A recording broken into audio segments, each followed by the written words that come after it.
Bonjour à toutes, bonjour à tous, bienvenue, c'est un nouveau numéro d'Ils font l'actu. Je suis ravi de vous retrouver sur ce plateau. Vous savez, c'est le plateau où on reçoit ceux qui transforment les idées en succès et parfois à grands coups de sabot. Aujourd'hui, vous allez voir celui qui fait l'actu avec moi. Il a une activité qui n'est pas banale. Je crois qu'on n'en a jamais parlé sur ce plateau. Mon invité, c'est Xavier Santos. Bonjour Xavier. Bonjour Olivier. Vous êtes le patron de la société Marshall. C'est ça. Allez, je vais trahir tout de suite le secret. On va parler aujourd'hui cheval. On va parler de cheval, mais vous êtes le spécialiste de l'alimentation, de la litière des chevaux. Mais alors attention, pas le petit canasson qu'on voit dans... non, là on parle de chevaux d'élite, des vrais stars. Bonjour, ça va? Ça va très bien. Bon, Oui. alors, je voudrais qu'on comprenne ce qui vous a amené jusqu'à Marshall. C'est quoi votre parcours d'homme? Écoutez, j'ai fait ma scolarité à Saint-Cyr pour devenir officier dans l'armée de terre, où j'ai passé une quinzaine d'années au sein de la Légion étrangère. Et puis ensuite, après avoir quitté l'institution où j'ai passé de très belles années, je suis rentré chez Norbert d'Entresangles à la tête d'une plateforme logistique, à côté de Chantilly, là où je travaille aujourd'hui.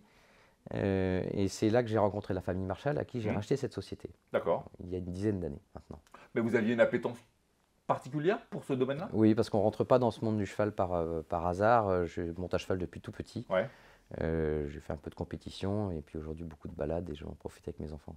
Voilà. Alors, je le disais, on parle. Alors, Marshall, vous allez le voir, si vous allez regarder sur le site internet, vous allez voir, c'est un vrai site marchand où on voit beaucoup de choses, mais ce n'est pas le gros de votre activité. Non. Vous, on le disait, c'est la nourriture, la litière, mais de compétition. Mais je voudrais qu'on parle, avant de parler du produit en lui-même, de vos clients. Parce que c'est assez touffu. Expliquez-nous. Voilà, pour les non-initiés, le monde des courses, puisque je travaille principalement avec les chevaux de course de Chantilly, Ouais. on va trouver trois acteurs principaux autour d'un cheval de course. Le propriétaire qui va acheter le cheval, ou les propriétaires qui l'achètent à plusieurs, qui vont confier ce cheval à un entraîneur qui, lui, va préparer le cheval pour les courses. Et ensuite, la course va avoir lieu, où va monter le jockey sur le cheval, autrement dit le pilote, Ouais, le pilote, qui lui ok. n'intervient que le jour de la course. L'entraîneur, c'est mon client, et lui, il est à la tête d'une structure avec des écuries, des salariés qui s'occupent des chevaux et qui les montent pour les entraîner, des chevaux bien évidemment, et pour ça, il a besoin de les nourrir, de les soigner, etc. Et c'est là que j'interviens. Donc, votre client, vous travaillez vous main dans la main avec l'entraîneur. On peut le dire, hein, c'est un métier qui n'est pas facile. Le métier d'entraîneur, Ouais. ah bah, c'est un métier très particulier et c'est un métier qui est extrêmement difficile, ouais, parce que c'est un métier passion. Ouais. Si vous n'êtes pas passionné, il ne faut pas commencer. Mmh. Ce sont des gens qui ne prennent quasiment pas de vacances, qui se lèvent tous les matins à 4-5 heures toute la semaine pour entraîner leurs chevaux tous les matins, les inscrire aux courses, aller sur les champs de courses l'après-midi, gérer leur écurie, leur foncier, la qualité de ce qu'ils achètent chez moi et d'autres. Et c'est un métier, voilà, on travaille sur le vivant. Ouais. Et donc le vivant, il ne s'arrête jamais. Ouais, c'est ça. Il ne s'arrête jamais.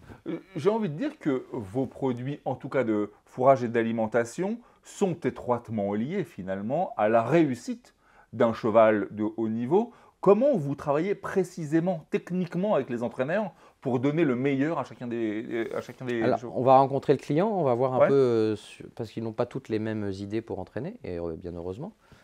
Et certains vont être plus exigeants sur le foin, certains sur l'aliment, certains sur les deux. Et puis certains vont avoir des exigences sur un type de foin, etc. Donc on va essayer de comprendre leurs attentes. Ouais. Eux-mêmes sont conseillés par d'autres personnes que nous, des vétérinaires, des nutritionnistes, etc. Et puis on va essayer de choisir l'aliment qui leur convient le mieux. Voilà. Et on va faire les choix qui... Voilà. Je prends un exemple qui ne va pas être long.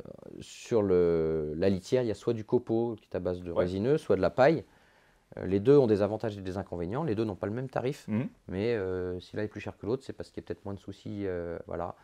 Donc c'est l'entraîneur qui fait ce choix-là. Et puis après, il peut changer. Alors je disais, le site vous avez plus de 1000 produits, vous commercialisez plus de 1000 produits. Moi je me dis, à ce niveau-là, comment on fait pour sourcer le bon produit? Eh bien, on s'appuie sur l'expérience de la société avec les fournisseurs qui ont toujours travaillé avec nous, qui sont soit des agriculteurs locaux, donc on a beaucoup de relations avec le monde agricole. Et puis ensuite, on discute avec les commerciaux des entreprises qui fabriquent des aliments qui viennent nous expliquer leurs produits. Alors derrière ça, il y a des nutritionnistes. Enfin, on peut le dire, hein, c'est vraiment c'est comme les sportifs de très haut niveau. Ils ont des nutritionnistes, quoi. Exactement la même chose. Ouais. C'est-à-dire que le cheval de course, mais d'obstacle aussi aujourd'hui, hein, ce sont des animaux de compétition, et que l'alimentation d'un cheval, c'est très très important. Ouais. Donc oui, effectivement, il y a beaucoup de gens qui tournent autour de ça, et on fait des prélèvements pour voir si le cheval est en forme, etc. Et c'est là que des nutritionnistes aussi interviennent tout le temps. Ouais. Voilà. Vous le disiez, cette société, elle a 100 ans, c'est ça? C'est une grosse centaine d'années. Une grosse centaine d'années. Ma question, c'est comment on fait pour être aussi ancien, pardonnez-moi le terme, mais c'est une vieille dame, et aussi agile aujourd'hui, parce qu'il faut de l'agilité en 2024. Quand j'ai repris la société, c'était la famille Marshall, donc j'ai Ouais. l'autorisation de garder nom, qui dirigeait cette société depuis 45, Ouais. 50 ans. Après, on apporte du sang neuf quand on arrive, Oui, et puis on arrive avec ses idées. Je me suis fait accompagner par le cédant pendant 3 ans. Ça a été une expérience formidable, parce qu'on a vraiment été en confiance. Mmh.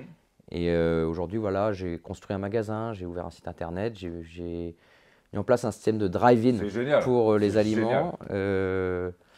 Voilà, et puis après, les entraîneurs aussi qui ont 20 ans ou 25 ans, plutôt 25 ans, parce qu'il faut quand même se former avant, ou 60 ans, n'ont pas les mêmes attentes, ne travaillent pas de la même façon. Ouais. Aussi, ont modernisé leur façon de travailler.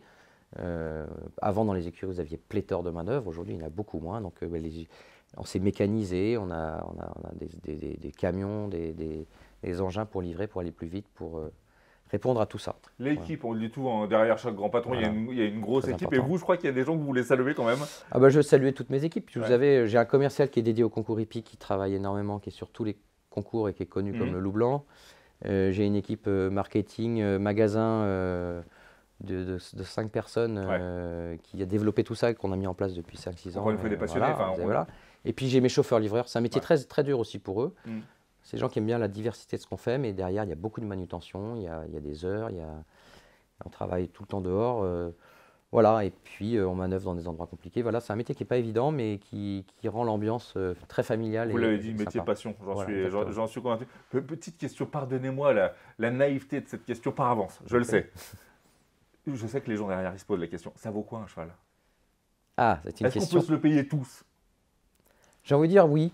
Ah. Alors, je vais vous dire pourquoi. Parce qu'un cheval de course, ça coûte cher. Alors, selon qu'on achète un cheval qu'on va garder pour faire de la balade et qui n'a plus le niveau pour courir, on ne va pas l'acheter très cher. On va l'acheter quelques centaines, des milliers d'euros. D'accord. Si on va investir dans un cheval de course qui se destine à l'entraînement et qui va gagner, vous pouvez un cheval, vous l'achetez jeune, vous l'achetez 10-15 000 euros et ça peut aller jusqu'à des millions d'euros. Ah oui, d'accord, ok.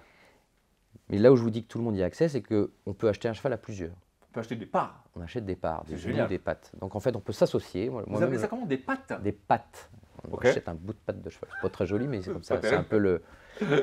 Et je fais moi-même partie d'une de ces associations. J'ai pas mis grand-chose. D'accord. Mais ça me permet de. Voilà, on est 50, on a 3-4 chevaux à l'entraînement. On achète ça une seule fois et après, le système. Et lorsque ça gagne, vous récupérez la partie du cheval que vous... Ou même pas, en fait, on la laisse dans la société. Ah, on ok, n'est pas là pour gagner de l'argent. Ça vous permet de racheter le cheval suivant et de le nourrir. Ça et en fait, c'est popularise assez un peu. vertueux et ça fait déjà une belle histoire entre les Bah, associés parce qu'ils se voient tous. Et puis de tout milieu, de tout. Voilà, ce qui nous relie, c'est la passion. Ouais. Il y en a d'autres qui sont passionnés en ce moment et j'imagine que ça ne vous a pas échappé. En ce moment, il y a une très grosse grogne du monde agriculteur. Vous en faites quelque part un peu partie. Ouais, C'est quoi votre analyse, c'est quoi votre vision de ça? On l'a vu là ces derniers temps avec Mercosur, mais c'est pas que ça. Le monde agricole va pas très bien. Le monde des entraîneurs fait partie de l'agriculture. Ouais, bien sûr. Ça dépend de ce ministère. Ma raison, c'est qu'ils ont raison. C'est tout. Ils ont raison. Enfin, ils ont toute légitimité à râler. Ce sont des gens qui travaillent énormément, qui aujourd'hui subissent les aléas de la météo. C'est tout ce qui se passe avec le climat. Et puis qui n'ont pas de stabilité dans ce qu'on leur demande de produire, que ce soit sur leur prix, est-ce que demain faire comme ci, comme ça, on est soumis à des normes qui en France, après, on a choisi quand même les plus contraignantes au sein de l'Europe et dans le monde. Donc on leur demande des tas de choses, ils le font, et puis derrière, ils n'arrivent pas à vivre de leur métier. Donc moi, voilà, c'est assez inquiétant parce que j'en dépends. Ouais, c'est sûr. Et, voilà, et on les fait vivre aussi, la filière hippique fait vivre aussi l'agriculture de façon très conséquente. Il y a tout l'élevage en Normandie, il y a plein de... On leur envoie bien entendu tout notre soutien. Absolument. Alors, le futur pour Marshall, alors c'est quoi?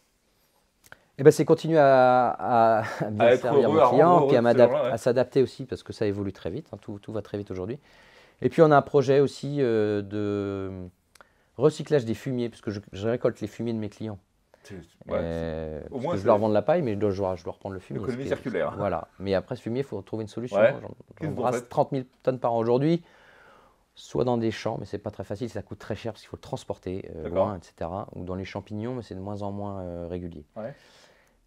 On va essayer de transformer cette fumier de paille dans une sorte de granulé pour le rendre méthanogène et l'injecter dans des méthaniseurs. Oh, ok. Voilà. Ça, c'est un C'est un projet. chantier à combien de temps, ça? C'est un projet qui pourrait aller assez vite dans les 2-3 ans si ça fonctionne, si Oh. toutes les planètes s'alignent. Voilà. On vous le souhaite. On termine quelques secondes pour vous remettre dans votre costume d'homme.